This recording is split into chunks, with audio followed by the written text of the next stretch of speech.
The brass compass sat on Mira Castellano's desk like an accusation. 3 weeks had passed since the lawyer's call about her great-aunt Vivian's death, and she still hadn't decided what to do with the woman's cluttered estate.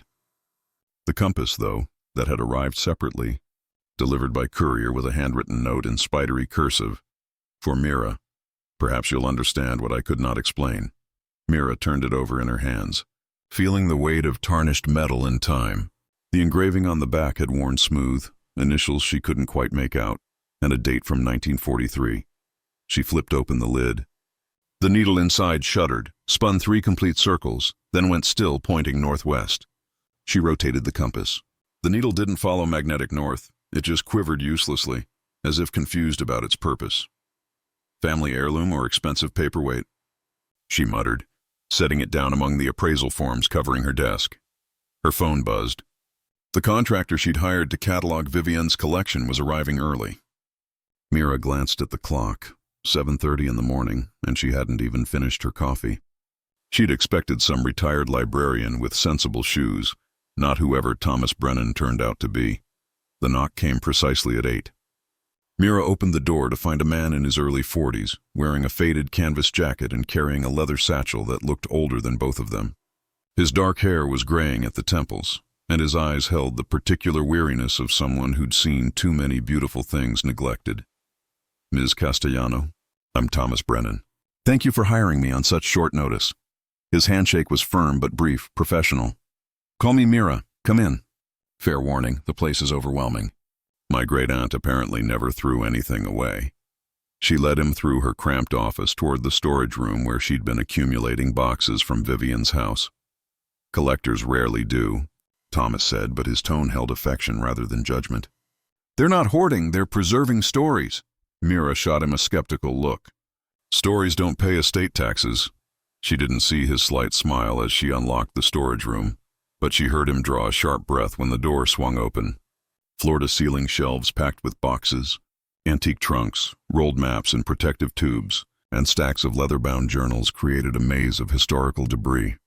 This will take weeks, Thomas said softly, and he sounded almost happy about it. I'm paying you for 2 weeks maximum, Mira said firmly. After that, I'm donating whatever's left to the Historical Society and selling the valuable pieces. Thomas had already moved deeper into the room, running his fingers along the spine of a maritime log from 1889. May I ask what your relationship with Vivian was like? Non-existent. The word came out harsher than Mira intended. She left the family before I was born. Some kind of scandal. My grandmother never talked about it. I met her exactly once, at my grandfather's funeral, and she left before the reception ended. Yet she left everything to you. Mira shifted uncomfortably. I'm the only one left who shares her last name. My cousin changed hers when she got married. Thomas carefully pulled out a wooden box, decorated with mother-of-pearl inlay. Do you know what she did? For work, I mean. Something with navigation during the war. She worked for the military, I think, tracking convoy routes across the Atlantic. Mira paused. Why does it matter? Because understanding the person helps us understand what they valued, what they kept versus what they discarded. Thomas opened the box to reveal a collection of antique sextants, each nested in velvet. His expression grew reverent. These are museum quality. Great. Those go in the sell pile. When they returned to Mira's office to discuss the cataloging process, Thomas stopped short. His gaze had fixed on the brass compass still sitting on her desk. The morning sunlight caught its surface, making the tarnished metal glow dully. Where did you get that? His voice had changed completely, urgent, almost hungry. It was Vivian's. Came with a cryptic note. Mira picked it up, holding it out. Family legend says it's cursed or magical or something equally ridiculous. It's never worked properly for anyone. Thomas didn't take it from her hand. Instead, he stepped closer, staring at the compass with an intensity that made Mira uncomfortable. As he moved, the needle suddenly swung, pointing directly at him.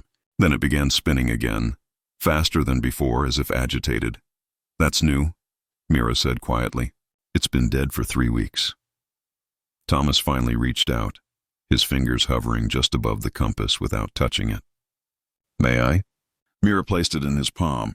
The moment his skin made contact with the brass, the needle stopped spinning entirely. It pointed straight up, quivering slightly, like a hunting dog catching a scent.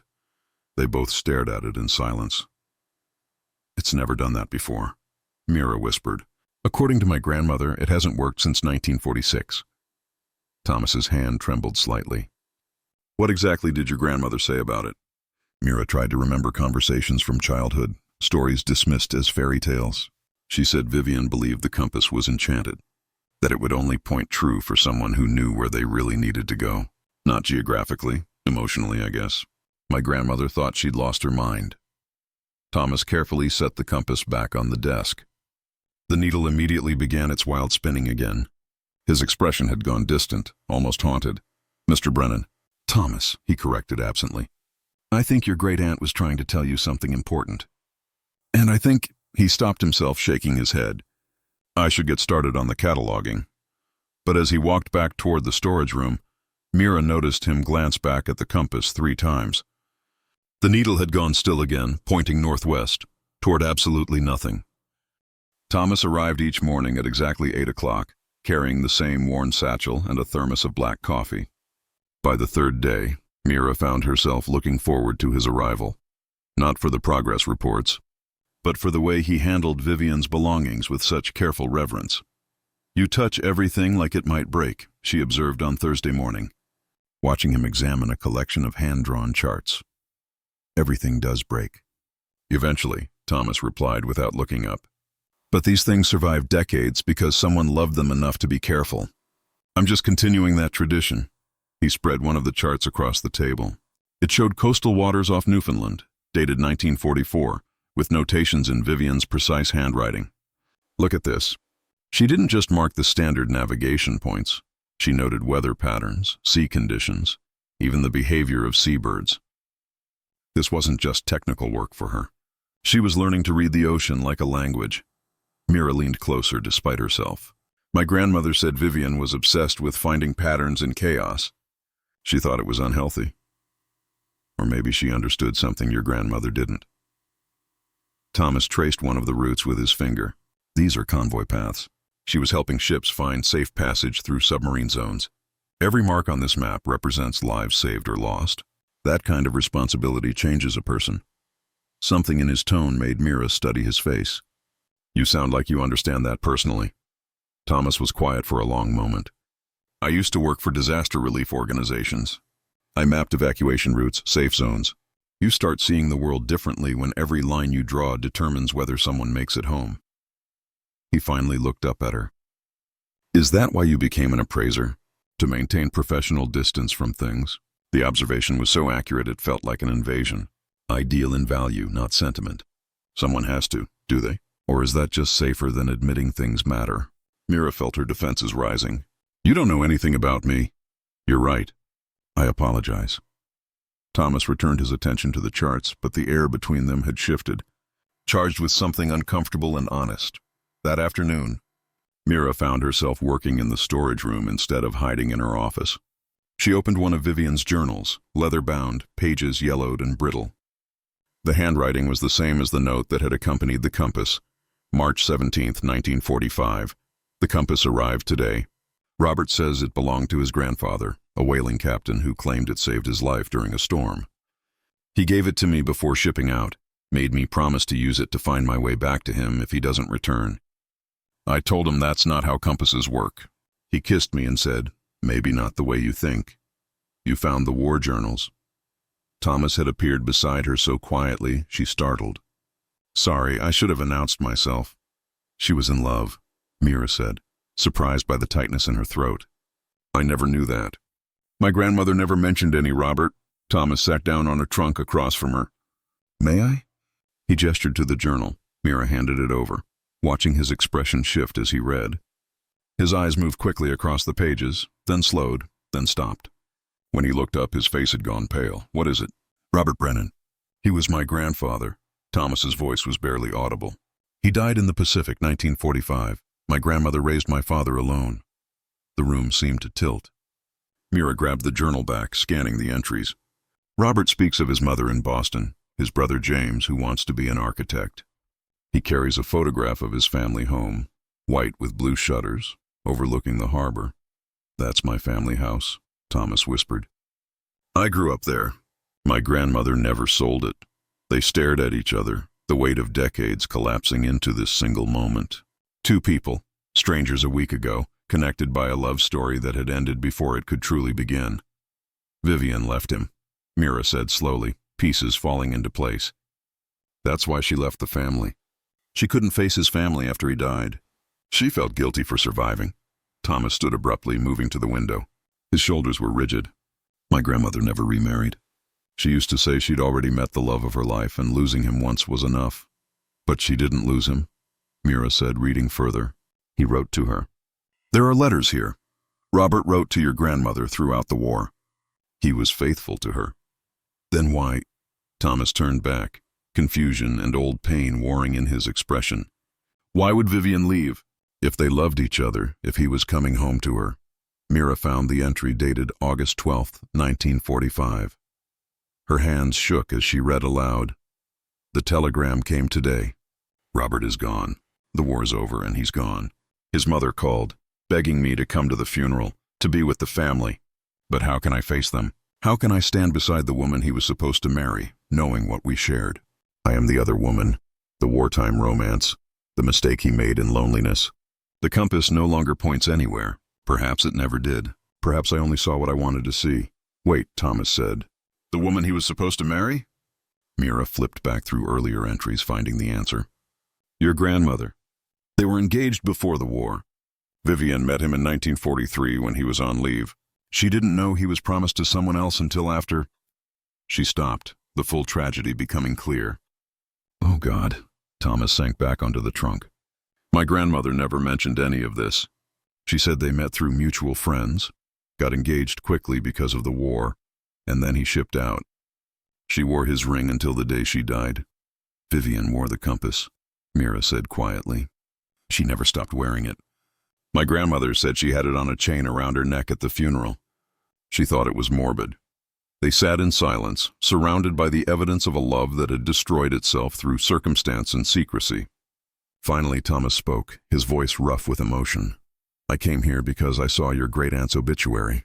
I recognized her name from my grandmother's papers. I thought, he laughed bitterly. I thought maybe I could find some connection to my grandfather, something that would help me understand him. My grandmother rarely talked about him. I grew up with a ghost in our house, this perfect dead hero I could never measure up to. Is that why you left disaster relief work? Mira asked gently. Thomas met her eyes, and she saw her own pain reflected there, the exhaustion of carrying other people's grief, of trying to fix what was already broken. I couldn't save everyone. I couldn't even save myself from burnout. So I retreated into the past, where all the tragedies are already finished. Safer that way. Safer, Mira echoed. The word had been her mantra for 3 years since her divorce, since she'd learned that loving someone meant giving them the power to leave you empty.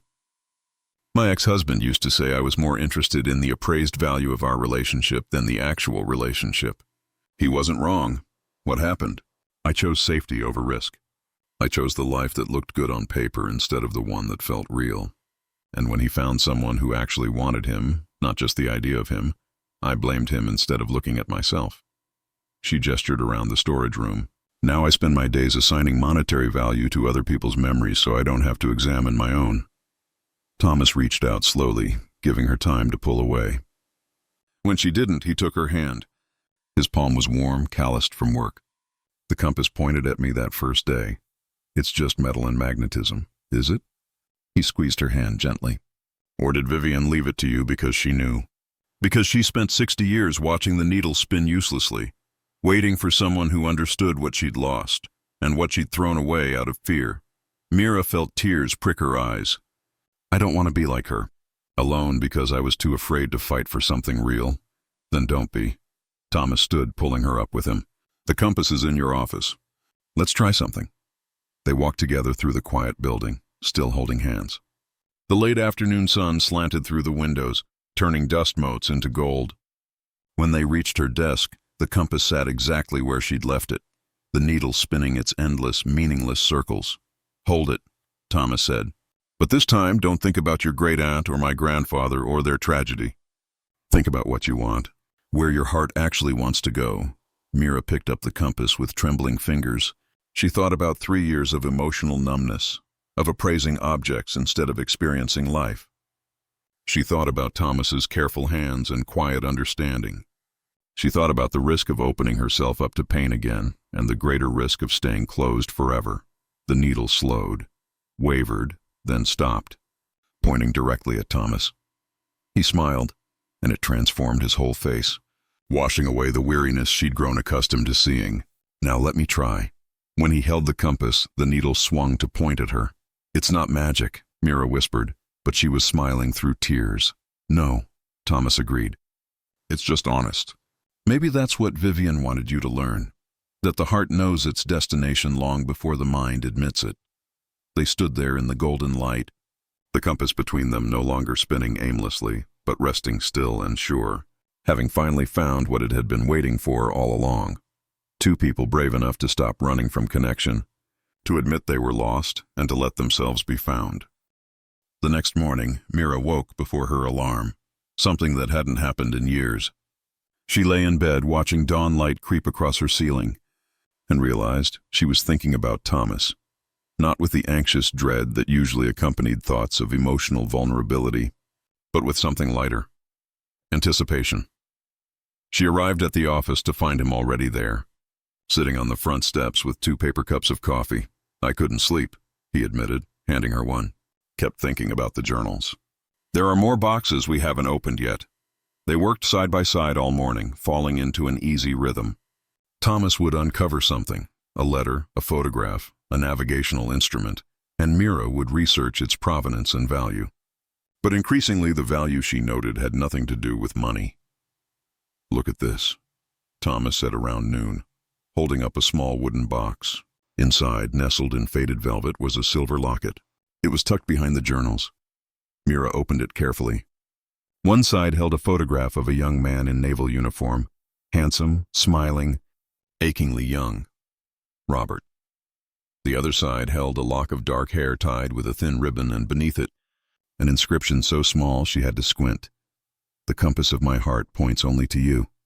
V. She never stopped loving him, Mira said softly. Even after she learned about your grandmother, even after she left. She carried this her whole life. Thomas traced the edge of the locket. My grandmother kept his letters in a box under her bed. My father showed them to me after she died. In the last one Robert wrote before he died, he told her about meeting someone in New York during his leave. He said he'd made a terrible mistake, that he'd been confused and lonely, but he knew with complete certainty that she, my grandmother, was his future. He begged her to forgive him when he got home. Vivian never knew that, Mira realized. She thought she was the other woman, the mistake. She ran away before she could learn the truth. 2 people who loved the same man, both destroyed by secrets and timing. Thomas closed the locket gently. My grandmother died thinking Robert had been faithful. Vivian died thinking she'd been the one who ruined everything. And Robert died never knowing the damage his one mistake had caused. They sat in heavy silence. Finally Mira spoke. My ex-husband cheated on me. That's what ended our marriage. Not just the cheating, but the lying, the months of deception before I found out. When he finally told me, he said it meant nothing, that it was a mistake, born from feeling disconnected from me. She looked at Thomas. I never forgave him. I never even tried to understand why he felt disconnected. I just closed off completely and filed for divorce. Do you regret that? Mira considered the question honestly. No, we weren't right for each other, I see that now. But I regret how I've lived since then. Like I'm still protecting myself from a threat that no longer exists. I'm divorced from my own life. Thomas set down the locket and turned to face her fully. After I left disaster work, I told myself I needed time to heal. That was 5 years ago. I've been restoring old maps and catalogs, preserving other people's journeys while refusing to take my own. When I saw Vivian's obituary and realized the connection to my grandfather, I thought maybe I was meant to find closure about him. But maybe... He paused, vulnerability clear in his face. Maybe I was meant to find something else entirely. Mira felt her heart hammering. Thomas, I know it's fast, he said quickly. I know we barely know each other. But I also know that I haven't felt this alive in years. And I think you feel it too, and it terrifies you. It does, she admitted. Everything about this terrifies me. The timing, the connection to our families, the fact that I'm probably your client and there are ethical boundaries. You're not paying me. Thomas interrupted. I'm volunteering. Have been since day 2. That stopped her. What? I have family money. My grandmother left me the house and everything else.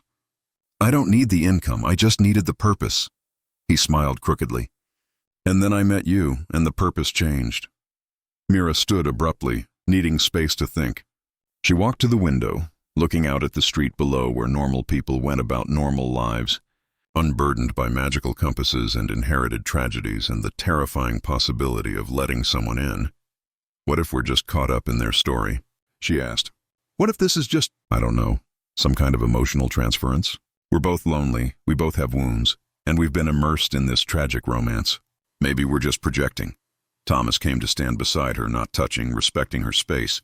Maybe, or maybe Vivian left you that compass because she spent 60 years learning a lesson she wanted to spare you from.